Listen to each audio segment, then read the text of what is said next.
Sabi nila ang buhay ay parang sugal na napakalaking halaga ang maaaring itaya. Ngunit hindi natin nalalaman kung kailan tayo mananalo o matatalo. Ikaw, kabarangay, handa ka bang itaya ang lahat kapalit ng panandaliang kasiyahan?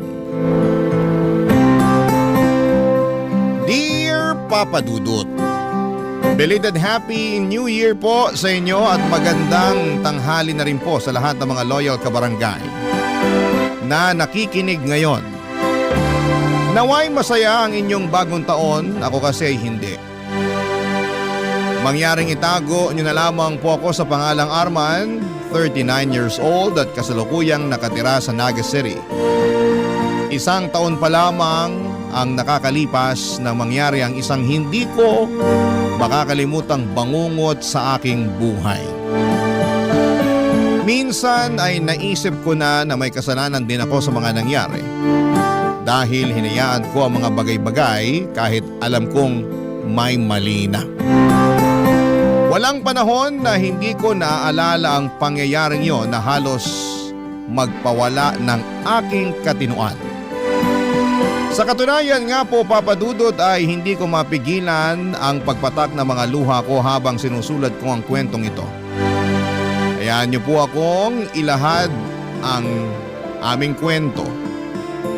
Sa pagbabaka sakali na rin na gumaan ang aking kalooban. Napakabata ko pa noon, Papa Dudut, nang maulila ako sa mga magulang. Parehong nagkasakit noon ang inay at itay ko dahil sa matinding pagtatrabaho sa bukid. Dala na rin ng aming matinding kahirapan noon ay hindi sila nakapagpatingin man lamang sa doktor. Ang katwiran nila noon nang ipambabayad nila sa pagpapatingin sa doktor ay pambibili na lamang ng mailalaman sa aming mga kumakalam na sikmura. Hanggang sa lumala na nga ang kanilang sakit at binawian ng buhay. Bilang isang anak ay masakit sa akin ang mawala ng magulang, Papa Dudut. Lalo pa nga at wala rin silang maayos na libing noon dahil na rin po sa kawalan ng pera. May mga mabubuting tao lamang noon na tumulong na magbuhat sa kanila upang ipaanod sa dagat. Yun po kasi ang pamamaraan ng mga kagaya naming isang kahig isang tuka ng panahong yon. Ngunit sa murang edad ko noon ay nakapagtatakang hindi ako napanghinaan ng loob. Kahit na alam ko mag-isa lamang ako sa buhay. Wala kaming mga kamag-anak na maaaring kumukop sa amin dahil halos lahat sila ay nasa malalayong lugar. At ang iba naman ay sa bundok na piling manirahan. At dahil nga po sa maagang pagkakaulila, Papa Dudut, ay napaisip ako kung paano ako mabubuhay ng mag-isa. Gayong napakabata ko pa. Sa edad na 10 ay natuto akong magtanim ng palay at mais. At kung anihan naman ay kasama rin po ako sa mga nagagapas o nag-aani ng tanim. Tiniis ko, Papa Dudut, ang matinding init ng araw, sakit ng katawan at bigat ng mga sakong na naglalaman ng mga inani kong palay o mais para sa kakarampot na pera pambili ng pagkain. Papa Dudut, napakahirap magtrabaho sa napakaliit kong pangangatawan pero kinaya ko dahil gusto kong makaraos. Hindi lamang sa gutom kundi pati na rin sa buhay. Naisip kong hindi ako pwedeng mamatay nang walang ginagawa. Hanggang sa ako ay nagbinata, pagbubukid ang aking naging trabaho dahil hindi rin naman ako nakapag-aral. Pero hindi naman laging may tanim na ani. Kaya naman sumubok akong maghanap ng ibang trabaho, Papa Dudut. Inirekomenda nga ako ng isang kasamahan ko sa pagsasaka sa kakilala niyang may-ari ng isang komprada ng kopra. Sa mga hindi po nakakaalam, ito po yung niyog na niluluto at ibinibenta sa may-ari ng komprada na dinadala naman sa mga pabrika na gumagawa ng shampoo at ng kung ano-ano pang mga produkto. na nangangailangan ng lutong niyog. Pero napakahabang proseso po ng pagkokopras. At pinakamabigat din na trabaho ito. Yung kumprada po na yon ay bumibili rin ng mga uling at gumagawa rin ng uling mula sa mga baon ng niyog na doon nasa kanila galing. At yun nga po ang trabahong napasukan ko, Papa Dudut. May mga balon sila na pagmamay-ari sa bundok na siyang pinanggagatungan ng mga baon ng niyog upang gawing uling. Ngunit hindi rin madali ang paggawa ng uling dahil bukod sa pag-akyat, panaog sa bundok ay matinding usok at init ang aming kailangang tiisin. Doon ko na nga rin nakilala si Sally, ang babaeng nagpatibok noon ng aking puso. Papadudod si Sally ay tagasuri ng mga uling na hinahango namin o ibinebenta roon.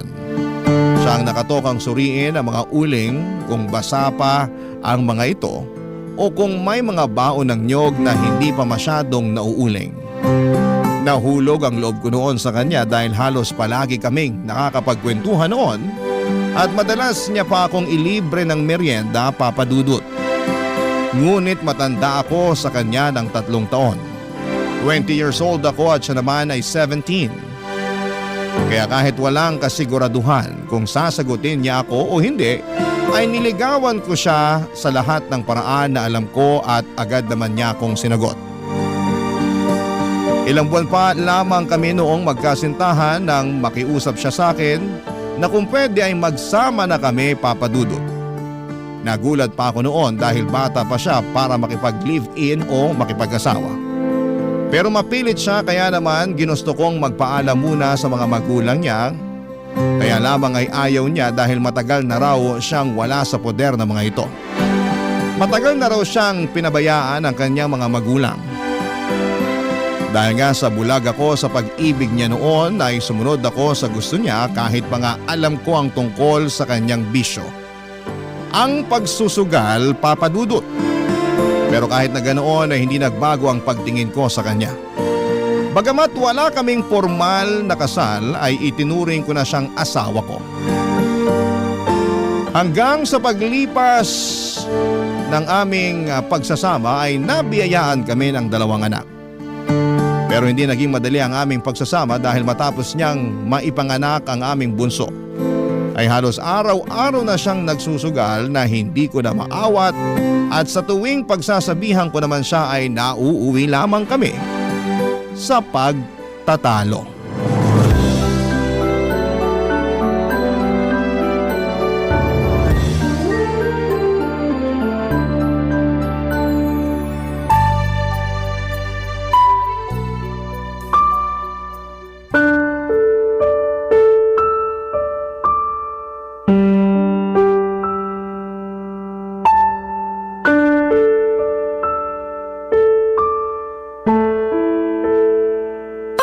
Naman, Arman. Pinapahiya mo ako sa mga kumari ko eh. Ano bang problema mo? Doon ka pa talaga nag-iskandalo. Hindi ako nag-iiskandalo. Tinawag nga kita na maayos, di ba? Ano skandalong sinasabi mo? Ano ba kasing problema mo? Ang ayos-ayos ng upo ko dun eh. Sally naman. Hanggang kailan ka ba magiging ganito? Anong ganito ako? Bakit? Ano ba ako? Araw-araw ka na lang nasa sugalan. Ikaw na rin nagsabi na lagi ka natatalo dyan. Ba't di mo patigilan yan? Bakit ba? Sa dito ako masaya eh. Ano magagawa ko? Anong gusto mong gawin ko? Iburo ko yung sarili ko sa loob ng bahay, ganun ba? Tutunga nga ako maghapon? Hindi naman sa ganun. Ang akin lang, bawas-bawasan mo naman ang pagsusugal. Saka hindi lang naman yan ang pwede mong pagkaabalahan eh. Ang dami-dami naman pwedeng pagkaabalahan kung naiinip ka sa bahay. At anong paglilibangan ko? Pagluluto, paglalaba, paglilinis ng bahay? Hindi naman yun eh. Ang ibig ko sabihin, bakit di mo pagtuunan ng pansin ang bunso nating anak? 2 taon pa lang si Princess, pero salat na siya sa pag-aaruga at pagmamahal mo. Hindi pa ba sapat ang anak natin para malibang ka? Si Joseph, kahit malaki na yan, kailangan pa rin niya ng pag-aaruga ng isang magulang. Anong gusto mong palabasin? Na pinababayaan ko yung mga anak natin? Kung pinababayaan ko yan, edi sana patay na yan sa gutom. Hindi naman yun ang punto ko, Sally. Anong hindi?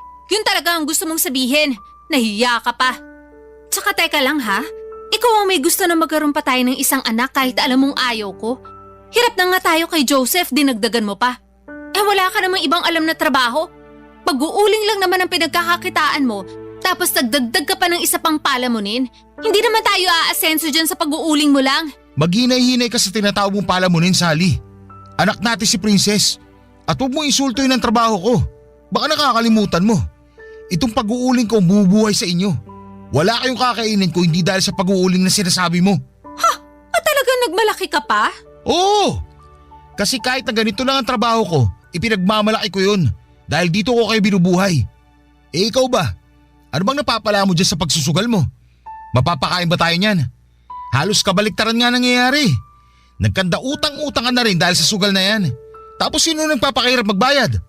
Ako lang naman. Habang ako pagod na pagod sa trabaho, puro ka naman pasarap sa buhay. Ni hindi mo nga pinanghihinayangan ng bawat sentimo kinikitang pinagpaguran ko ng gusto. Bakit? Nagre-reklamo ka na? Hoy Arman, baka nakakalimutan mo rin kung anong ipinangako mo sa akin. Nangako ka sa akin na lahat ng pangangailangan ko ibibigay mo. Kasama na doon ang mga bagay na nagpapasaya sa akin. Grabe ka na talaga. Naririnig mo ba yung sarili mo? Hindi ba't ikaw ang atat na magsama tayo? O ano? Bakit hindi ka makapagsalita? Oo, ipinangako ko na hindi ko kayo pababayaan. Na ibibigay ko lahat ng pangangailangan nyo. Pero hindi ko sinabing pati bisyo mo, sasagutin ko pa rin. Bisyo? Ito ang nagpapasaya sa akin. Ano bang hindi mo maintindihan doon? Buti nga hindi ako si pabili ng ganito, pabili ng ganyan. Inaayon ko lang sa kakayanan mo ang hinihingi ko, Arman. Hindi pa ba sapat na maging masaya ka dahil sa mga anak natin? Sally, nanay ka.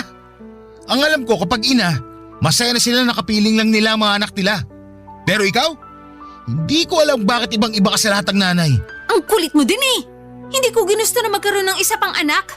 Ang hirap na nga ng buhay natin, pinahihirapan mo palalo. Kung meron man nagpapabigat ang buhay natin ngayon, ikaw yun. Wala ka na nga na itutulong sa akin na kukuha mo pa magbisyo. Ni magluto ng pagkain o maglinis man lang ng bahay, hindi mo magawa. Pati ba naman sa pag-aalaga sa mga anak natin, hindi mo pa rin magawa? Eh di sana kumuha ka na lang ng katulong. Katulong pala hanap mo eh. Baluktot talaga lahat ng katwiran mo. Alam mo, kung hindi lang dahil sa mga anak natin, matagal na kitang hiniwalayan. Eh di hiwalayan mo ako. Sino tinakot mo? Pero itong tatandaan mo, hindi tayo kasal kaya sa akin ang mga bata. Ikaw pa talaga may gana magsalita ng ganyan? Kukunin mo yung mga bata hindi mo nga kayang alagaan. Ano ipapakain mo sa kanila? Baraha? Tapos pag wala ka ng pansugal, sila yung pambabayad mo. Hoy, magdahan-dahan ka sa pananalita mo sa akin. Hiwalayan mo ko kung gusto mo kong hiwalayan. Pero sa akin ang mga bata. Nahihibang ka na talaga. Wala ka na sa katinuan. Wala na nga siguro ako sa katinuan. Kasi hanggang ngayon, nagtsatsaga ako sa buhay na to kasama ka. Kung tutuusin, pwede naman ako maghanap ng ibang lalaki na kaya akong bigyan ng mas magandang buhay. Teka nga, uulitin ko lang ha. Sino ba nagpupumilit to na magsama tayo? Hindi ba't ikaw? Alam mong pag-uuling lang ang trabaho ko. Pero nagpumilit ka pa rin na magsama tayo. O bakit? Pumayag ka naman, di ba? Ano ngayon ang problema mo? Gusto mo akong hiwalayan? Eh di sige, para hindi mo na talaga makita ang mga anak mo. O ano? Ikaw naman ang hindi makapagsalita ngayon. Ngayon mo ilabas ang tapang mo, Arman. Pasalamat ka nga at nagtitiis ako sa ganitong buhay. Kasi nakakaawa ka naman kung wala ka nang anak, wala ka pang asawa. Sino pa magkakagusto sa'yo sa tingin mo? Eh ang itim-itim mo na nga, mukha ka pang matanda. Papa Dudut, hindi na ako nakakibo dahil sa mga sinabi ni Sally. Masakit marinig ang mga salitang yon lalo na at sa kanya pa nang galing.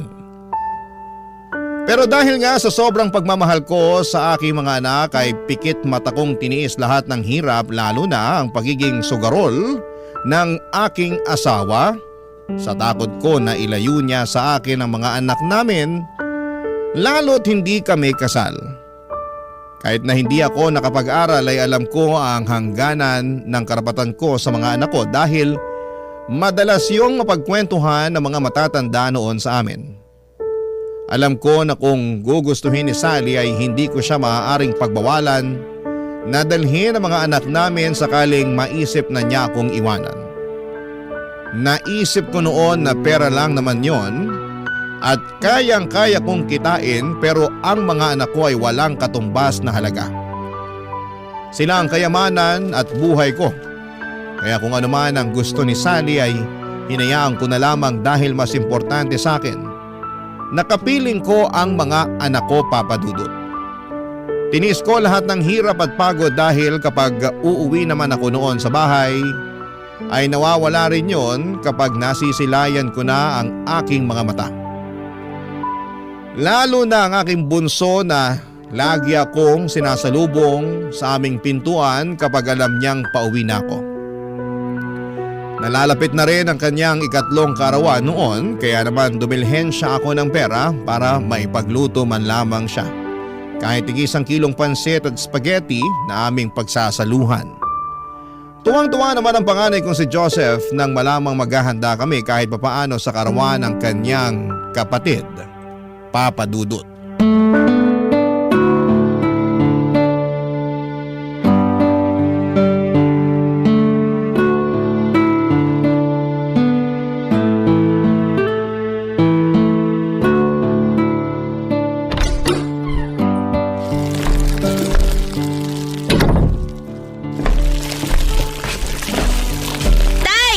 Mano po? Kawa ka ng Diyos, anak. Nasa si Princess? Natutulog na po. Ang aga naman yata matulog ng kapatid mo. Pagod po kakalaro eh. Ah, ganun ba? Oh, eto. May pasalubong ako sa'yo. Wow! Pansit ba to na maraming kikiam? Tuwang-tuwa ka na kaagad. Pansit bato lang naman yan. Para namang hindi nyo alam na paborito ko to. Oo nga naman. Nadaanan ko yan habang naglalakad ako pa uwi. Butit may sobra akong perang binigay sa akin ni Boss Jay. Ano pa po ba yung binili nyo, Tay? Ah, ito ba? Konting panghanda lang to para sa birthday na kapatid mo bukas. Tig-1 kilong pansit at spaghetti. Wow! Ang tagal ko na pong hindi nakakakain ng spaghetti. Sino naman po ang magluluto? Di ang nanay mo. Paano naman po magluluto si nanay? Lagi naman po yung nasa sugalan. Bukas pa naman. Pakikiusapan ko muna ang nanay mo na ipagluto bukas ng handa si Princess. Para makapag-celebrate tayo kahit papano. Ang tanong po, kung papayag si nanay, mas gusto pa po nun umupo maghapon sa sugalan eh. O hindi naman siya papayag, di ako magluluto. We, di naman kayo marunong magluto eh. Anong hindi? Alam mo anak, bata pa lang ako, natuto na ako sa lahat ng gawain. Kasi wala namang mag-iintindi sa akin. Parehong wala ng lolo't lola mo. Ganyang edad mo nga, nagtatrabaho na ako.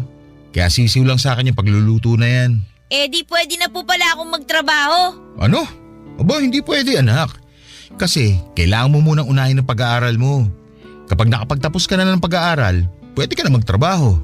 Magandang trabaho pa makukuha mo. Pero sa ngayon, kailangan mo munang pagbutihin ang pag-aaral. Para maging maganda ang kinabukasan mo at para hindi ka matulad sa akin. Tingnan mo, pag-uuling lang ang trabaho ko.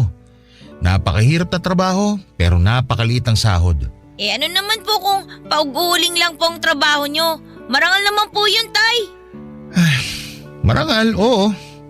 Pero hindi sumasapat sa atin. Kaya magsumikap ka anak. Ayoko matulad ang kapalaran mo sa akin. Tay, bata pa po ako, pero alam ko na po ang sakripisyo nyo para sa pamilya natin. Nagpapasalamat nga po ako na ikaw po naging tatay ko eh. Kaya huwag nyo po sana mamalitin ang sarili nyo dahil lang po sa ganyan ng trabaho nyo. Salamat anak. Napakabata mo pa nga pero para ka nang matanda kung mag-isip. Kayong dalawa ng kapatid mo na lang talaga ang pinagkukunan ko ng lakas. Kahit gaano kahirap, kakayanin ko basta para sa inyo. Tama po. Kaya huwag na po kayong malungkot, Tay. Nandito lang naman po ako sa tabi nyo palagi. Maraming salamat anak. Siya nga pala. Kamusta naman ba ang pag-aaral mo? Ano po? Oh, bakit hindi ka makasagot? Hindi na naman po kasi ako nakapasok kanina eh. Ha? Bakit? Ilang beses ka nang absent Baka naman ibagsak ka na ng teacher mo niyan. Wala po kasi akong pamasahe, Tay. Paano wala kang pamasahe? Iniwan ko kaninang umaga sa nanay mo at maaga nga akong umalis. Natutulog ka pa kaya hindi ko na ibigay sa'yo ang baon mo. Makikisabay na nga lang po sana ako kila Mang Jerry. Kaso punong-puno na po yung tricycle niya eh. Hindi naman po ako makapaglakad kasi maulan. Sus Maria Josep, maigi pala sanang ginising na kita kanina. Kaya lang naman ako nag-agap umahon sa bundok kanina kasi umaambon. Mahihirapan ako mag-ahon ng uling pagbasa. Basta ang sabi lang po ni nanay, wala daw po siyang mabibigay na pambaon sa akin. Baka po pinangsugal na po ni nanay yung baon ko. Sumusobra na talaga yung nanay nyo. Hindi ko na talaga maasahan pagdating sa pag-aasikaso sa inyo. Yan nyo na lang po, tay. Baka mag-away na naman po kayo eh. Hindi anak. Hindi ako nagtatrabaho para mapabayaan ang pag-aaral mo. Kailangan na talaga magtandaan yung nanay mo. Ako na lang po siguro ang tatawag kay nanay. Baka po kasi dun pa kayo mag-away. Pagchichismis na naman po tayo dun sa labasan. Hindi ako na. At baka ikaw mapag-initan ng nanay mo. Tay, wag na po. Hintayin na lang po nating umuwi si nanay. Nagsaing na naman po ako tsaka nagprito na po ako ng tuyo. Ulamin na lang po natin tong pansit bato na dala nyo. Hayaan mo na ako anak. Huwag ka mag-alala. Tatawagin ko lang ang nanay mo. Dito ko na lang siya kakausapin sa bahay. Papadudot, pakiramdam ko nga ng mga oras na yon ay sasabog ako sa sobrang galit. Hindi ko na kasi alam kung ano pa ba ang kailangan kong sabihin kay Sally para naman matauhan siya sa mga pinaggagawa niya. Kahit sana hindi na lamang ako ang isipin niya ay ayos lang. Kahit anak na lang namin, na kung iisipin ay nakakaawa kung pati ba naman sila ay hindi rin makapagtatapos ng pag-aaral. Hindi ako nakapag-aral samantalang si Sally naman ay graduate lamang ng elementary. Ayaw ko na pati ang mga anak namin ay matulad sa amin. Kung kinakailangan nga na igapang ko ang kanilang pag-aaral ay gagawin ko, Papa Dudut. Pero ang hindi ko maintindihan ay kung paanong naaatim ni Sally na hindi isipin ang kapakanan ng mga anak namin. At kung tutuusin nga, dapat ay mas malalim ang ugnayan niya sa mga anak namin dahil siya ang nagluwal sa mga ito at bilang isang ina ay siya dapat ang mas malalim ang koneksyon sa mga bata. Papadudot, hindi ko maintindihan kung bakit sa lahat ng ina na kilala ko ay siya ang tila walang pakialam sa magiging kinabukasan ng mga anak niya. Nagpapakahirap ako para sa mga anak ko at hindi naman para sa vision niya. Sa sobrang galit ko nga, Papadudot, ay agad ko siyang pinuntahan kung saan siya madalas na makipagsugalan. Wala na akong pakialam kung ano pa ang sabihin sa akin ng mga kasugal niya.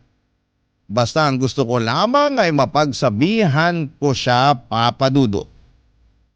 Kahit na hindi naman niya ako iniintindi, ang importante ay masabi ko sa kanya ang mga pagkukulang niya. Barangay Love Stories. Barangay Love Stories. Papadudot, nang makarating nga ako kung saan nagsusugal si Sally ay dali-dali ko siyang hinablot sa braso at kinaladkad paalis doon. Naalala ko pa nga kung paano niya ako pagmumurahin at paghahampasin noon dahil sa ginawa ko. Habang naglalakad kami pauwi ay nagbabangayan pa kami kaya sigurado akong alam na mga kapitbahay namin na nag-aaway na naman kami. Pero wala na akong pakialam dahil buhay namin yon at hindi naman ako nakikialam sa may buhay ng may buhay. May mga nagsabi na nga sa akin na bakit ko pa raw kasi inaabutan ng pera si Sally gayong napakasugarol nito. Sa totoo lang, Papadudot, ay bigyan ko man siya o hindi ng pera ay nakagagawa siya ng paraan para makapagsugal.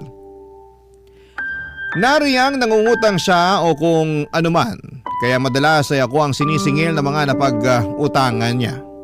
Kapag hindi ko naman binayaran ay pareho kaming maipapatawag sa barangay. At nang makauwi nga kami ng bahay ay patuloy pa rin sa pagmumura si Sally. Naabutan ko rin ang panganay kong si Joseph na tila kakatapos lamang paliguan ng kapatid niyang gayong alam naman itong hindi ito pinapaliguan ng hapon dahil baka magkasakit. Habang si Sally naman ay nagdadabog na dumiretso sa aming kwarto, Papadudot.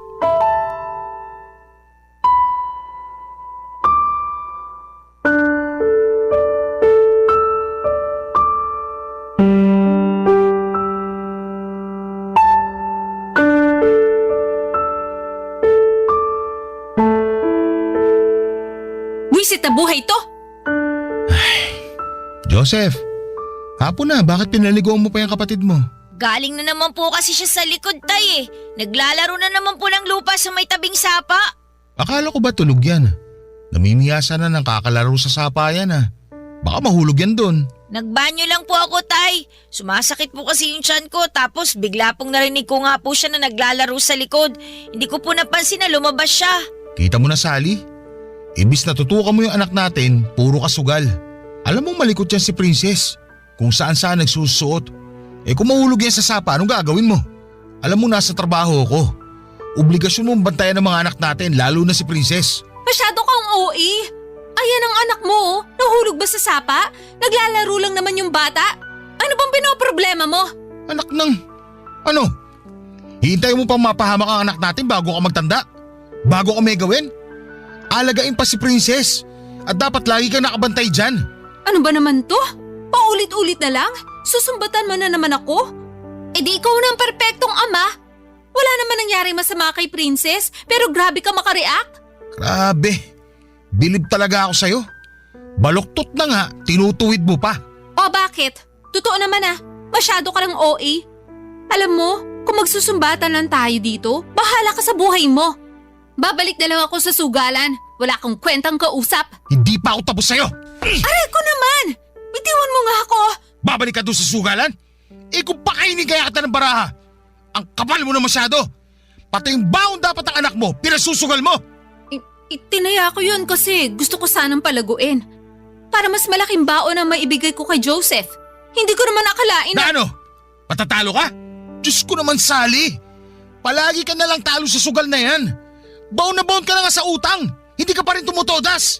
Nananalo naman ako kahit papano Kaya bawi lang ako. Alam mo, kahit hindi ako nakapag-aral, marunong ako magbilang.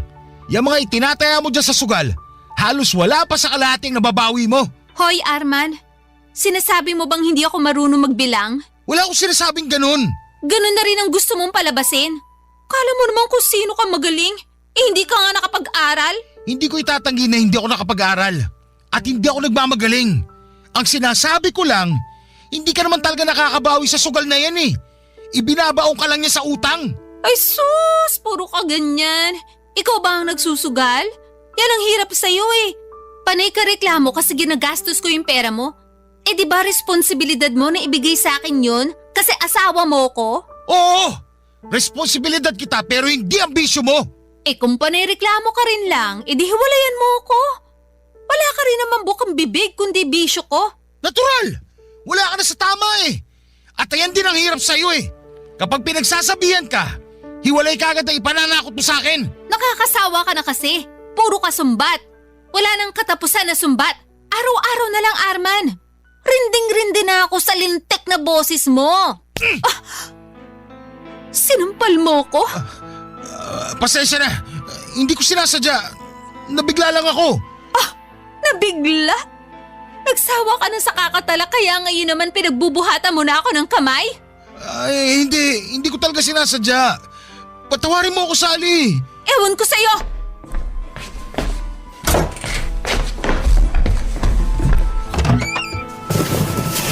Ano ginagawa mo? Bakit ka nag-iimpake? Ano pa ba sa tingin mo? Sally naman. Sawang-sawa na ako sa kakasermon mo sa akin. Kaya para matahimik ka na, aalis na kami dito. Teka lang, nabigla lang talaga ako. Pasensya na. Pakiusap, huwag kayong umalis. Pangako, hindi na mauulit. Hindi na kita pakikialaman sa gusto mo. Huwag mo lang ilayo sa akin ng mga bata. Talaga lang ha? Dami mo pang sinasabi, takot ka naman pala. Itong tatandaan mo, Arman.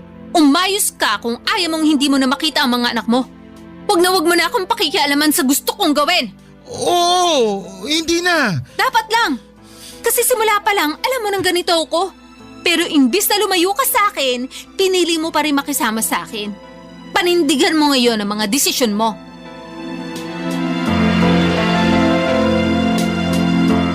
Hindi ako nakasagot ng sabihin ni Sally ang mga katagang yon sa akin, Papa Dudut.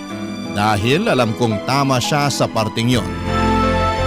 Tanga na nga siguro akong may tuturing dahil ako mismo ang pumulot ng bato na ipinukpo ko sa ulo ko. Pero kahit na ganoon ay pinanindigan ko ang pamilyang binuo ko, Papa Dudut. Sa ngalan ng pagmamahal ko sa mga anak ko ay lahat ay titiisin ko. Kahit pa alam ko sa sarili ko na wala na akong pagmamahal para kay Sally. Hindi ko alam, Papa Dudut, kung kailan na wala ang pagmamahal na meron ako para sa kanya. Pero ang importante lamang ay may buong pamilya ang mga anak ko. Hindi na rin po ako umaasa na magbabago pa si Sally dahil kung gusto niyang magbago ay dati pa sana niyang ginawa yon. Sa kabila nga ng matinding galit ko noon, Papa Dudut, ay pinilit kong ikalma ang sarili ko. Alam kong hindi tama ang manakit ng babae. Galit na galit nga ako sa mga lalaking nananakit ng babae, pero ako rin ang gumawa noon. Kinabukasan nga noon ay maaga ako nagpaalam sa amo ko na kung pupwede ay uuwi na ako dahil karawan ng anak ko at pumayag naman siya. 2:00 pa lamang noon ang hapon ay pinayagan na niya akong umuwi. Nag-abot pa nga siya sa akin ng 200 pesos bago ako umuwi. Pandagdag daw sa birthday ng anak ko. Nagpasalamat naman ako sa amo ko dahil malaking bagay na rin yon dahil kahit papaano ay makakabili ako ng juice at mga tinapay man lang para pandagdag sa pansit at spaghetti na lulutuin ko. Nang mga oras nga ring yon ay wala naman si Sally sa bahay at hindi ko naman alam kung nasaan. Malamang ay dumayo na naman ito ng sugal sa kabilang baryo. Wala rin namang problema sa akin kung 3 lamang kami ni na Joseph na magdaos ng birthday ni Princess. Total ay mukhang nakalimutan naman ni Sally ang birthday ng bunso namin. Bago nga ako umuwi noon ay dumaan muna ako sa tindahan para bumili ng 2 balot ng tinapay at 2 pakete ng juice. Sabik na sabik akong umuwi dahil alam kong matutuwa ang mga anak ko sa dagdag na handa namin. Pero hindi ko akalain na ang pagkasabik ko na yon ay mapapalitan ng kaba at pag-aalala.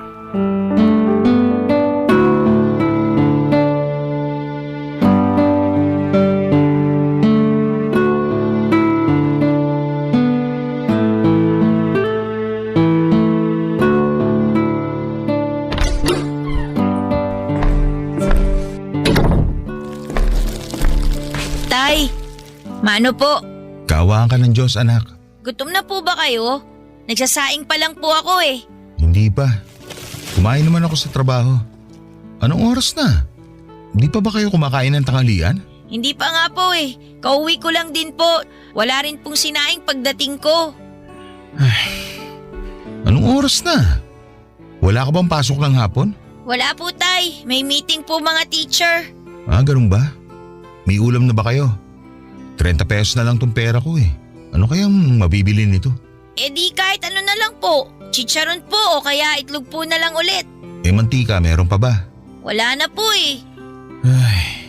Lagayin na lang natin yung itlog. Sakto na kasi tong pera ko para sa 3 itlog eh. Tira na nga lang yan sa 200 na binigay ng boss ko para may pandagdag sa birthday ni Princess. Talaga po? Oo anak, kaya bumili ako ng juice sa tinapay. Wow! Ang dami po palang handa ni Princess! Oo anak, kaya magpakabusog kayo mamaya pagkatapos ko magluto. Pero bumili ka na muna ng itlog para makakain na kayo. Mamaya na lang kayo bumawi ng kain. Sige po! Ay, teka, may mantika nga pala doon sa mga pinamili ko kahapon. Bawasan na lang natin yun, pamprito ng itlog. Okay na po yung nilagang itlog, tay. Sigurado ka? Si Princess, baka ayaw niya ng nilagang itlog. Wala naman pong inaayawan si Princess eh. Oo nga pala. Nasa na pala ang kapatid mo? Ba't di man lang ako sinalubong? Ay, hindi ko nga po alam tay eh. Kararating ko lang po galing sa eskwelahan. Hindi ko naman po siya nadatnan dito. Baka po kasama ni nanay sa sugalan. Wala naman po magbabantay kay Princess kung may iwan po dito. Oo nga no. Sige, dito ka na muna. Susunduin ko lang ang kapatid mo. Kala ko po ba bibili ako ng itlog? Ako na lang. Para masundo ko na rin ang kapatid mo. Bantayan mo na lang yung sinay at baka masunog. Oh, Sally. Buti naman at naisip mong umuwi. Bakit na naman? Nasa si Princess? Nandun sa kwarto natin natutulog. Sabi ni Joseph wala naman daw sa kwarto. Tiningnan mo na ba? Iniwan ko nga lang siya sa kwarto. Sabi nga ng anak mo wala siya doon.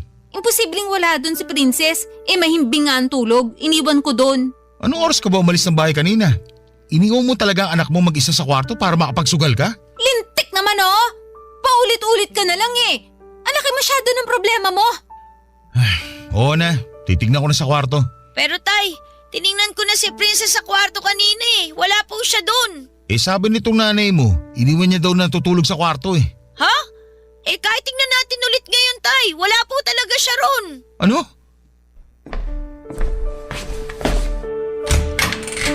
Princess? Joseph! Po! Wala nga dito ang kapatid mo! Sabi ko nga po sa inyo wala dito eh. Nasaan kaya siya?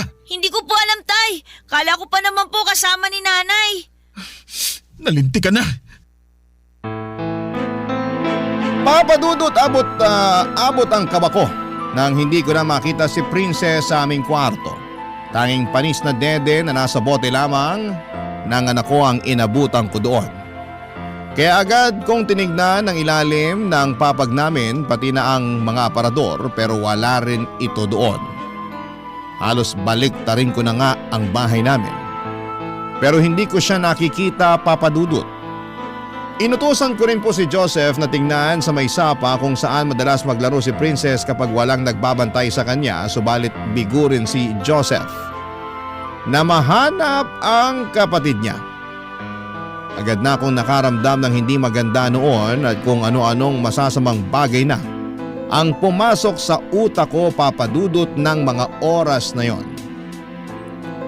Nagdasal po ako kaagad na sana'y walang nangyaring masama sa anak ko dahil baka mapatay ko si Sally kapag nagkataon. Pero naisip kong hindi muna dapat ako magpadalos-dalos kaya naman nagtanong-tanong ako sa mga kapitbahay namin sa pagbabaka sakali na nakikipaglaro lamang ang anak ko sa ibang mga bata. Pero halos lahat ng mga napagtanungan ko ay sinabing hindi nila napansin ang anak ko dahil na rin sa lakas ng ulan. Kaya naman hindi sila lumalabas at sarado lamang ang kanilang bahay. Nagpunta na rin po ako sa may sapa sa likod ng aming bahay pero bigo rin akong mahanap siya roon, papadudot. Para na akong baliw, kakaikot at kakaisip kung saan pa pwedeng magpunta ang anak ko pero wala na akong maisip pa. At bigla namang sumagi sa isipan ko na baka may kumuha sa anak ko dahil napansing walang kasama o bantay. Dahil nga sa naisip kong yon ay tila lalong nadagdagan ng galit ko na nararamdaman sa mga oras na yon sa asawa kong si Sally, papadudot. Barangay Love Stories. Barangay Love Stories. Agad akong bumalik sa sugalan upang sunduin si Sally, papadudot. Agad kong sinabi sa kanya na nawawala ang aming anak at talatang dismayado pa ito dahil naistorbo na naman ang kanyang pagsusugal. Pero agad din naman siyang tumayo nang sabihin kong ipapakain ko sa kanyang barahang hawak niya kapag hindi pa siya nakinig at sumunod sa akin. Dumiretso kaagad si Sally sa aming bahay para tingnan ang aming anak. At tumulong na rin po siya sa paghahanap habang nagtanong-tanong pa nga ako sa ibang mga kapitbahay dahil baka napunta lamang sa kanila ang anak ko. Nang maya-maya pa ay may isang batang lumapit sa akin. Sa pagkakatanda ko ay madalas po itong naliligo sa sapa na nasa likuran ng bahay namin. Sinabing nakita nga raw niya ang anak ko pero kanina pa raw yon habang naliligo raw siya sa sapa. Ang akala naman daw niya ay may kasama ito kaya iniwan niya ito doon pagkatapos niyang maligo. Dagdag pa nito ay nakaupo lamang umano ito sa gilid at may dalang sandok na ipinambubungkal nito sa lupa. Nang marinig ko ang mga sinabi ng bata ay para akong binuhusan ng malamig na tubig sa buong katawan ko. Dahil naalala ko na mahaba nga pala ang sapang yon at may harang na kahoy sa bandang dulo para maharang ang mga basura na itinapon ng mga pasaway na residente at wala nga akong inaksayang oras. Agad akong kumuha ng flashlight sa bahay dahil inabot na kami ng dilim sa paghahanap sa anak ko. Agad ako nagpunta sa dulo ng sapa at gamit ang aking flashlight ay pilit kong inaninag ang kapaligiran. Pero hindi ko na makita ang bakas ng anak ko. Hindi pa nakakatulong ang malakas na pag-ulan noon. Papadudot, sobrang nanginginig ang mga kamay ko at hindi dahil sa lamig ng ulan kundi dahil sa takot na baka may nangyari ng masama sa anak ko. Habang papalapit nga ako sa dulo ay siya namang pagbigat ng mga paa ko na tila nagsasabing huwag na akong tumuloy. Pero tumuloy pa rin ako. At doon naaninag ko ang isang tila malaking manika na nakataob sa tubig at nakalutang habang sumasabay lamang sa alon ng tubig kasama ng ilang mga plastik na naglalaman ng mga basura, Papa Dudut. Halos mabugto ang aking hininga at bigla na lang ding tumulo ang mga luha ko nang hindi ko namamalayan. Dahil kahit na hindi pa ako nakakalapit ay alam kong yon ang pinakamamahal kong anak. Alam ko dahil suot niya ang paborito niyang damit na ako mismo ang bumili. Napaluhod na lamang ako sa labis na panginginig ng aking tuhod, Papa Dudut. Naghalo-halo na ang pagod at gutom ko at higit sa lahat ay ang napakasakit na pakiramdam sa dibdib ko na tila ba sinasaksak ako ng kutsilyo ng libu-libong beses. Napaisip ako kung gaano kaya katagal tiniis ng anak ko ang paghihirap bago siya tuluyang nalagutan ng hininga. At nang maisip ko yon ay halos panawan ako ng ulirat dahil ang maisip ko lang ang hirap niya sa kakakampay sa tubig ay para lang makaahon ay hindi ko na makayanan. Pinilit ko na lamang na tumayo at agad na lumapit sa kinakaroonan ni Princess. Agad kong binuhat ang anak ko na alam kong wala ng buhay. Doon na nga ako napahaguluhol nang mailapag ko na siya sa lupa. Pinagmasdan ko ang anak ko na naninilaw na ang balat. Matigas na rin ang katawan niya at agaw pansin din ang lumobo niyang tiyan.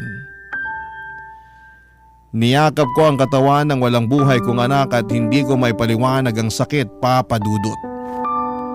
Sakit na halos ikamatay ko na. Kaninang umaga lang ay magiliw pa niya akong binati bago ko umalis. Tapos ay bigla ay wala na siyang buhay sa pag-uwi ko. Papa Dudut, doon ko napagtanto na sa dami ng hirap na napagdaanan ko, ang mawalan pala ng anak ang pinakamahirap na lagpasan.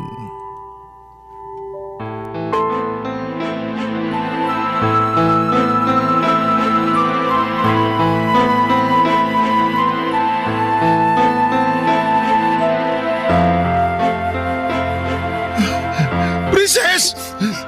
Anak ko! Princess! Wawa ko, anak! Diyos ko po! Bakit ang anak ko pa? Arman! Nakita niyo na ba si Princess? Princess! Dito rin nakita kanina ng bata. Diyos ko po, Princess! Princess, anak! Nandito na si tatay! Gising na, anak ko! Nandito na ang tatay! Gising na, anak! Huwag mo naman biruin ang tatay! Hindi na siya humihinga, Arman. Tumahimik ka! Nakita mo na kung ano nangyari! Nakita mo na kung ano resulta ng kapabayaan mo! Ito na, Sally! Ano ba? Hindi ito ang oras para magsisihan at mag-away tayo. Sa'yo pa talaga nang galing yan! Alam mo kung sino may kasalanan nito! Kawawa akong anak! Princess! Patawarin mo ako, anak! Wala man lang ako nagawa para mailigtas ka! Patawarin mo ako kung nauli ako ng datingan ako! Princess! Tay! Sorry po! Kung hinanap ko lang po sana siya kagad ng mabuti kanina, baka po sana buhay po siya! Hindi, anak! Huwag mo sisihin sa sarili mo. Wala kang kasalanan sa nangyari sa kapatid mo. Ikaw, Sally! Ikaw may kasalanan! Hindi ako. Hindi ko sinasadya. Hindi ko naman alam na mangyayari to eh. Wala akong kasalanan. Iniwan ko siyang natutulog sa kwarto natin. Maghuhugas kamay ka, hayop ka! Palagi mo nalang katwir na hindi mo alam na magkakaganito! Na hindi mo alam na magkakaganyan! Ikaw dapat na nagbabantay sa mga bata habang wala ako! Mag-aalaga na lang sa kanila ang gagawin mo pero hindi mo pa magawa! Wala kayo natupag kundi magsugal! Lustayin ang pera pinagpaguran ko! Wala kang kwentang tao! Sana ikaw na lang ang namatay at hindi ang anak ko! Tay! Tay, wag po! Hindi ako! Tama na po! Mga pumapatay niyo si nanay!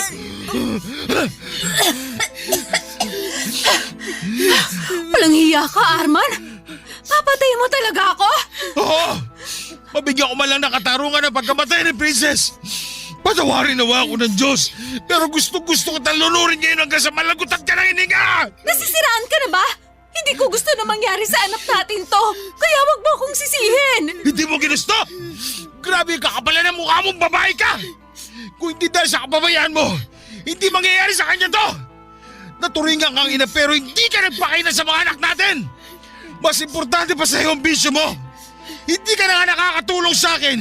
Hindi mo pa magampanan ng maayos sa pagiging nanay mo! Hindi ikaw na ang perpektong ama. Ako na ang walang kwentang ina. Pero wag mo isisi sa akin lahat dahil hindi mo naman kami nabigyan ng magandang buhay. Oo, nagtatrabaho ka.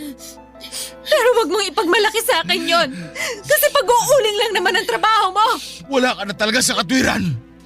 Hindi ko alam kung nasa katinuan ka pa ba! Nakuha mo ba talagang sumbatan ako sa kabila ng lahat? Ibang klase ka! Totoo naman, di ba? Nay, tama na! Totoo naman po sinabi ni tatay eh. Kahit kailan, hindi niyo naman kami binigyan ng atensyon ni Princess. Parang hindi niyo kami anak. Isa ka pa!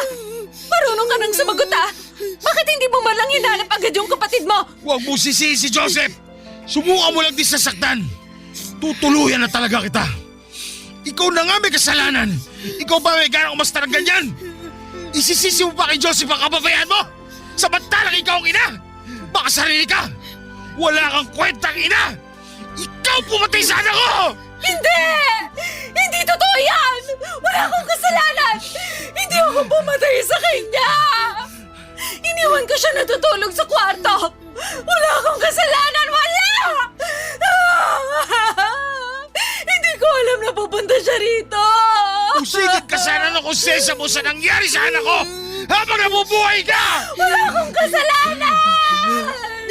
Tay, ano po gagawin natin ngayon? Saan po natin dadalhin si Princess? Sa morgue na natin siya dadalhin, anak! Pero, tay, wala po tayong pera. Baka po, hindi po nila tayo tanggapin doon. Bahala na, anak. Gagawa ko na lang ng paraan. Dali mo na itong flashlight. Ilawan mong dadaanan natin at bubuhatin ko ang kapatid mo. Paano po si nanay? Ayos na po ba na iwan natin siya dito? Para naman po kasing nababaliw na si nanay eh. Pabayaan mo ang nanay mo. Matagal na naman siyang ganyan. Ang mas importante sa akin ngayon, madala na natin si Princess sa morgue. Opo. Anak.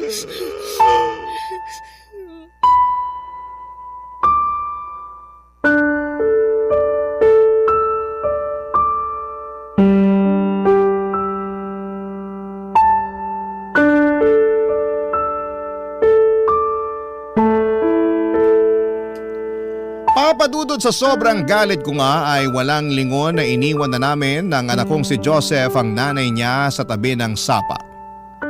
Patawarin talaga ako ng Diyos dahil gusto kong sakalin ng mahigpit si Sally ng mga oras na yon para maranasan niya ang hirap na dinanas ng anak ko. Parang gustong gusto ko siyang patayin dahil sa kapabayaan niya at mas nakakagalit pa na hindi niya matanggap ang pagkakamali niya. Pero laking pasalamat ko nang awatin ako ni Joseph na pag-isip-isip ko kaagad na mali ang gagawin ko at hindi ko basta itatapon ang buhay ko para lamang makaganti sa kanya dahil may isa pa akong anak na umaasa sa akin. Kaya naman bago pa ako may magawa kay Sally ay binuhat ko na ang walang buhay na katawan ng anak ko.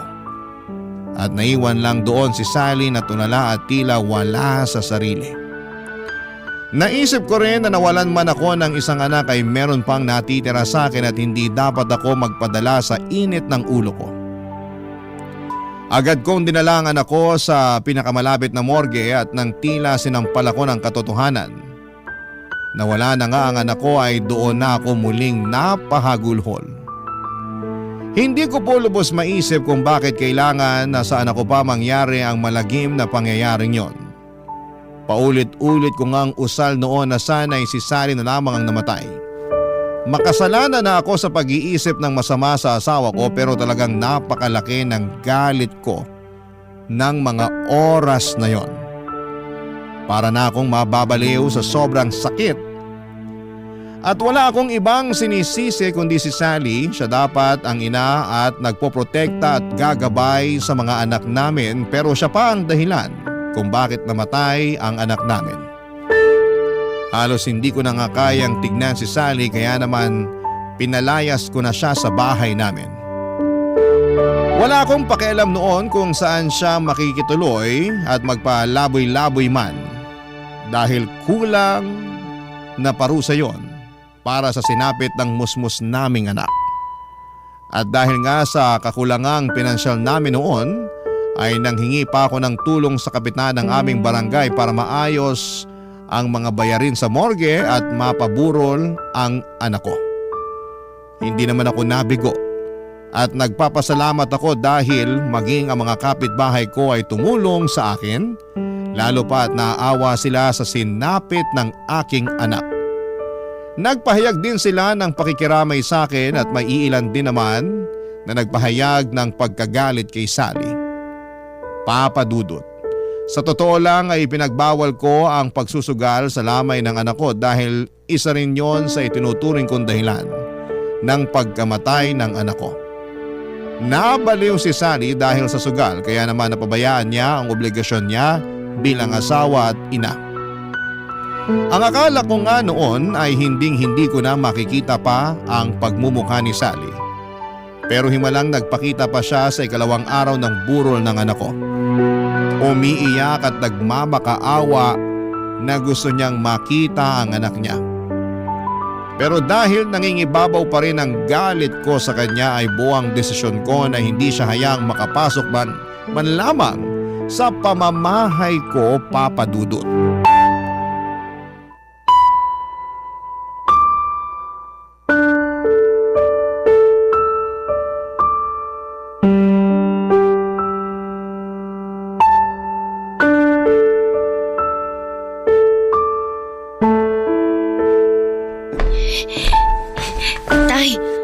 Nasa labas po si nanay. Ano? Lakas pa talaga siya ng loob magpunta rito. Dito ka muna. Lalabas ako. Magtimpla ka muna ng kape para sa mga bisita. Saka bigyan mo rin sila ng tinapay. Sige po. Arman? Ba't ka pa nagpunta rito? Ang kapal talaga ng mukha mo, no? Uhulaan ko. Gusto mo magsugal? Pues makakaalis ka na dahil walang sugal dito. Hindi sugal ang ipinunta ko rito. Gusto ko lang makita si Princess. Ah, talaga? Bakit? Kailan ka pa nagkaroon ng pakialam kay Princess? Pinabayaan mo nga mamatay, hindi ba? Hindi totoo yan. Ano ko rin naman siya, Arman. Kaya ako Anak? Ibang ka ba? Saan mo kinukuha yung kakapalan ng mukha mong tawaging anak si Princess sa kabila na nangyari? Ha? Oo! Ikaw ang nagluwal sa mga bata, pero mas masahol ko pa sa ibang tao. Yung mga hayop ka kapag nawawala ang anak nila, hinahanap kagad nila. Pero ikaw, parang wala kang anak kung umasta. Ang sarap na ng buhay mo eh. Kain, tulog, sugal, yun lang. Oo, pabaya kong ina. Pero sa tingin mo ba ginusto ko yung nangyari sa kanya? Nasasaktan din ako, Arman. Pasakit sa akin yung nangyari sa kanya. Masakit? Huwag na tayo magplastikan dito, Sally. Alam nating parehong hindi ka pabor na nagkaanak ulit tayo. Kaya huwag mo akong paandaran ng mga kasinungalingan mo. Ang kapal mo. Pinipilit mo pa rin talagang pagtakpan ang kababayaan mo. Kahit pabaya akong ina, hindi ko naman ginusto na mawala ng anak. Hindi ako ganun kasamang tao. Oo, nasabi kong hindi ko ginusto ng isa pang anak. Pero hindi ako ganun kasama para hilingin kong mawala na siya. Kahit ano pang sabihin mo, hindi mo mababago ang katotohanan ng namatay ang anak natin dahil hindi mo nagampanan ang responsibilidad mo. Kung sana binantayan mo siya na mabuti, hindi sana mangyayari to. Kaso hindi. Mas importante pa sa'yo ang pagsusugal mo. Wala kang karapatang tawaging ina. Alam mo, sana talaga ikaw na lang ang namatay. Sumusobra ka na, Arman. Ikaw sumusobra. Sobra ka na sa kakapalan. Gusto kong magsisi na ikaw na pangasawa ko. Pero mga anak ko na lang iniisip ko. Kung meron man akong pagsisisi, yun ay ang hindi ko sila kagad dailayo sa'yo. Sana hindi ito nangyari. Pero huli na ang lahat. Nangyari na ang nangyari. Pero hindi kita hahayaang makita si Princess dahil wala kang karapatan. Hindi mo ako pwedeng tanggalan ng karapatan. Wala kang karapatan na pagbawalan ako makita ang sarili kong anak sa lamay niya. Sino ka ba sa akala mo? Tatay ka lang nila pero hindi kita legal na asawa. Sino sa tingin mo mas may karapatang sa ating dalawa, ha? Wala ka na talagang natitirang kahihiyan sa pagkatao mo, no? Nasasabi mo pa talaga yan sa kabila ng pagiging pabaya mong ina? Wala kang karapatang magkaroon ng anak at lalong wala kang karapatang maging ina. Sabihin mo na lahat ng gusto mong sabihin. Pero hindi mo ako pwedeng pagbawalang makita ang anak ko. Ah, ganon? Aray! Arman, ano ba? Nasasaktan ako! Bitiwan mo ang braso ko! Hindi kita papayagang makalapit kay Princess at kay Joseph. Umalis ka na rito! Hindi ka nila kailangan! Bitiwan mo, sabi! Hindi mo ako pwedeng pagbawalan sa lamay ng sarili kong anak. Ikaw ang walang karapatan sa kanila. Pwes, gagawa ako ng paraan para mapunta sa akin ang kustodiya ng mga bata. At sinasabi ko sa'yo, matakot ka na. May mabigat ako ebidensya laban sa'yo. Sino sa tingin mo papanigan ng batas sa ating dalawa? May pabatas-batas ka pang nalalaman? Ano bang alam mo sa batas? Wala kang pinag-aralan? Wala nga akong pinag-aralan pero lumapit na ako sa barangay at tutulungan nila ako makahanap ng abogado. Kaya umalis ka na rito bago pa kita kalad ka rin pales. Hindi pa ako tapos sa'yo. Babalik ako rito para kunin si Joseph. Tama na, Nay! Hindi ako sasama sa inyo. Ano po bang silbi na makuha niyo ako? Pababayaan niyo lang din naman po ako eh. Kahit naman kailan hindi niyo po pinaramdam sa amin ni Princess na may nanay kami. Si tatay lang naman po nagmamahal sa amin eh. Wala kang ibang inatupag kundi sugal. Kaya po namatay si Princess. Sana hindi na lang ikaw ang naging nanay namin. Wala kang utang na loob. Wala ka sa mundong to kung hindi dahil sa akin. Ako ang nagluwal sa'yo. Tama na! Umalis ka na rito, Sally! Hindi utang na loob ni Joseph sa'yo kahit ano! Lumayas ka! Aray! Oo na, aalis ako. Hindi mo ako kailangang itulak. Pero babalik ako. Tandaan mo yan. Ayos ka lang, anak. Ayoko po sumama kay nanay. Dito lang po ako sa inyo, tay. Huwag ka mag-alala, anak. Hindi ako papayag na makuha ka sa akin ng nanay mo. Wala na rin nagawa si Sally, Papa Dudut. Hindi na rin siya nagpumilit na pumasok pa sa loob para makita si Princess, lalo pat alam niyang hindi niya talaga ako matitinag sa pag-iyak-iyak niya. Hindi po ako nakaramdam ng awa sa kanya ng mga oras na yon dahil para sa akin, ang isang bayaning ina na katulad niya ay walang karapatan na makalapit sa mga anak namin. Hindi rin po ako nagpasindak sa pagbabanta niyang yon dahil alam ko na mas may laban ako kung sakaling ipilit niyang makuha sa akin ang anak namin. Kung kinakailangan nga na humingi ako ng tulong sa mga social worker o abogado ay gagawin ko para lamang matanggalan siya ng karapatan sa anak namin. Sa isip ko, Papa Dudut, ay hindi naman siguro importante kung wala akong pinag-aralan basta't kaya kong alagaan at buhayin ang anak ko ay sapat na. Papa Dudut, maayos ngang nailibing ang anak ko at marami rin ang nakipaglibing at halos lahat ay naawa sa sinapit ng aking anak. At naawa din sa akin. Ika nga nila sa kabila ng pagtataguyod ko sa aking pamilya ay sadya raw talagang hindi nawawala ang lason sa pamilya na tuluyang sisira sa aming pagsasama. Matapos ngang mailibing ang aking anak, ay bumalik ako sa pagtatrabaho at mas pinagbuti ko pa para sa aming dalawa ni Joseph. Madalas nga kapag walang pasok sa eskwela ay sinasamahan niya ako sa trabaho ko sa ulingan at tumutulong sa akin para hindi raw ako masyadong mahirapan sa pagtatrabaho. Kahit ayaw ko naman siyang payagan sa pagtulong sa akin ay mapilit talaga siya. Mas gusto ko sana na mas pagtuunan niya ng atensyon ang kanyang pag-aaral pero nais niya raw na makatulong sa akin kahit sa ganong paraan. Makalipas nga ang halos ilang buwan ay nagbalik si Sally pero may kasama itong mga social workers para kunin si Joseph. Nagtalo pa kami ni Sally ng araw na yon hanggang sa nalaman nga ng social workers ang nangyari sa aming bunsong anak at kung gaano ito ka-addict sa pagsusugal na umabot na nga sa puntong napabayaan nito ang mga anak namin. Nagkaroon nga kami ng usapan sa barangay kung saan ay tinulungan nila akong mag-file ng petition for custody para sa anak kong si Joseph. Dahil hindi rin naman daw basta-basta mapupunta sa akin ang bata ng walang batas na mamamagitan. Tinulungan nila akong kumuha ng public service sa isang pampublikong abogado. Bilang wala akong kakayahan na magbayad at gumastos para sa pag-file ng petition. At nang mag-trial nga ay napatunayan na walang kakayahan si Sally para alagaan at ibigay ang pangangailangan ni Joseph. At dahil wala na rin pamilya si Sally na maaaring maging guardian ng anak ko, ay napagpasyahan ng korte na ibigay sa akin ang kustodiya ng aking anak.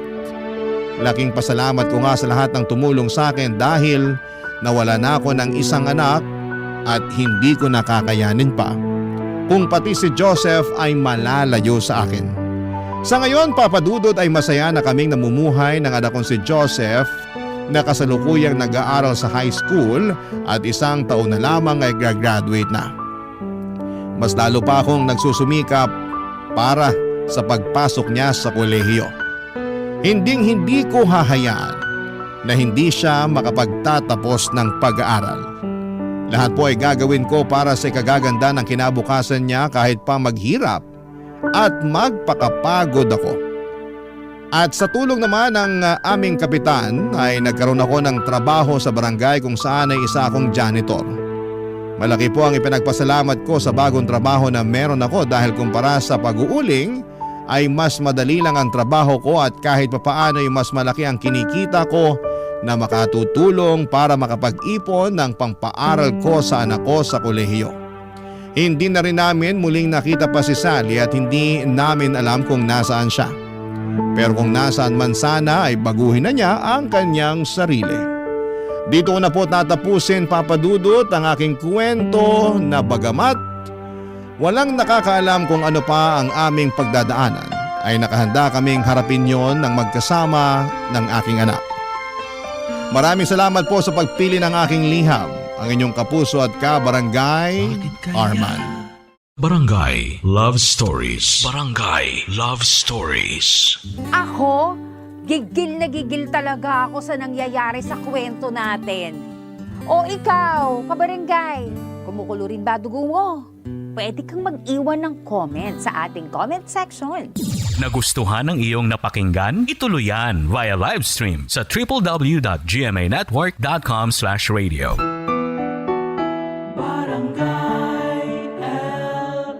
In Mega Manila, 97.1. Forever!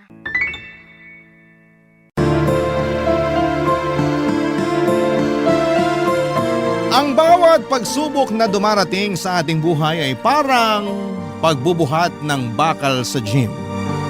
Mabigat pero kailangang harapin kung gusto natin ng pagbabago. Sipag, tiyaga at pananampalataya sa sarili ang kailangan para mahubog ang tagumpay na ating inaasahan. Ikaw, kabarangay, kasama rin ba sa New Year's resolution mo ang pagpunta sa gym?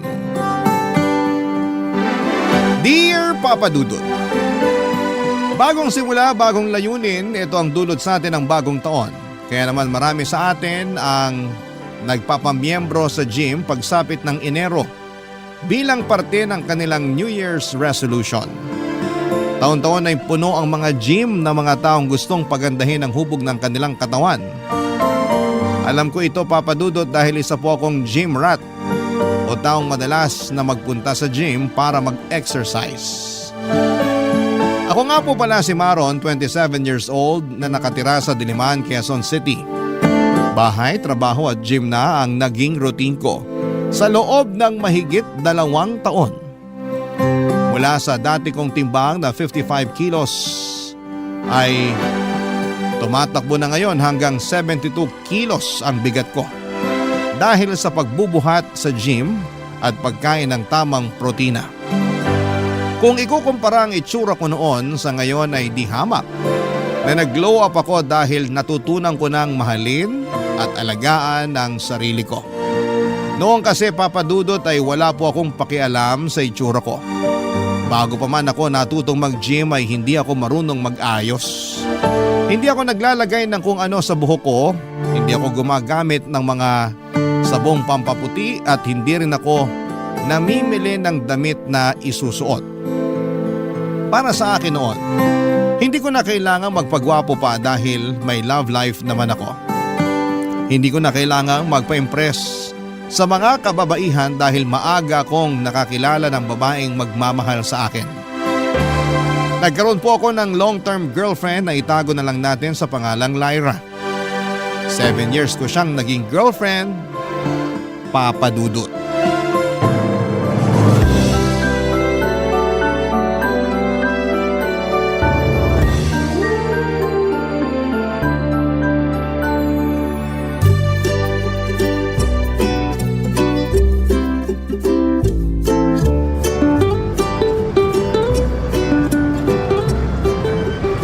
Hindi ko alam kung anong pumasok sa isip natin, pero yun na siguro ang pinakapangit na ride na nasakyan ko. Hindi ka ba nag-enjoy? Ang saya kaya. Hindi na ako sasakay sa ride na yun ever. Okay na sa akin yung isang beses, at least na-try ko. Ano pa bang gusto mo i-try? Marami pa tayong hindi nasusubukang ride sa theme park na to. Teka lang, magpahinga muna tayo. Umiikot pa yung sikmura ko sa huling sinakyan natin eh. Okay, sige. Maghanap na muna tayo ng mauupuan. Mabuti pa nga. Nangangatog pa rin yung tuhod ko hanggang ngayon eh. Dito na muna tayo maupo sa bench. Sige. Marami palang tao rito kapag weekends, no? Oo nga eh. Balita ko laging jam-packed tong theme park na to kasi dito karaniwan nag-field trip yung mga estudyante. Nataon pa na holiday kaya marami talagang tao. Pero sa bagay, sulit din naman yung bayad kasi sobrang laki ng park na to. Maraming pwedeng sakyan. Mukhang hindi nga natin masusubukan lahat ng rides nila eh, sa dami. Kulang ang isang araw. Ano pa bang magandang sakyan? Yung Ferris wheel, gusto mo ba? Ayoko, ang taas. Natatakot ako. Pero close naman yun.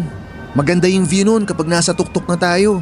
Hindi tulad nung huling sinakyan natin na mabilis. Tong Ferris wheel, chill lang. Sa bagay, medyo romantic din siya. Mas intimate. Ano, try natin mamaya? O sige, sayang naman yung binayad natin kung hindi natin susubukan. Di pa nga natin nalilibot yung kabilang side ng theme park na to eh. Oo nga, tapos malapit ng dumilim. Feeling ko kailangan uli natin mag-set ng date dito sa susunod. Pwede rin naman. Pero marami pa akong gustong puntahan kasama ka eh. Alam mo ba na may bucket list ako ng mga lugar na plano kong puntahan para sa date nating dalawa? Talaga? Oo. Nung sinagot mo ako, yun yung una kong ginawa. Nililista ko kaya lahat ng mga importanteng date natin. Di ba lagi ako nag-aaya na mag-selfie tayo? Totoo, ang hilig mong kumuha ng picture. Piniprint ko kasi yun tapos nilalagay ko sa journal. Talaga ba? Ang sweet naman. Memories yun na ayokong makalimutan. Kasi marami pa tayong alaala na bubuuin. Baka makalimutan ko yung iba eh kaya nagpiprint ako para kapag namimiss kita, babalikan ko yung mga picture na yun. Sentimental ka pala talaga? Oo. Mana raw ako sa tatay ko. Biruin mo, mula nung ipanganak hanggang unang hakbang ko nung baby ako, nakalista lahat yun sa notebook. Ganun na ganun daw ako ngayon, sabi ng nanay ko. Pero ang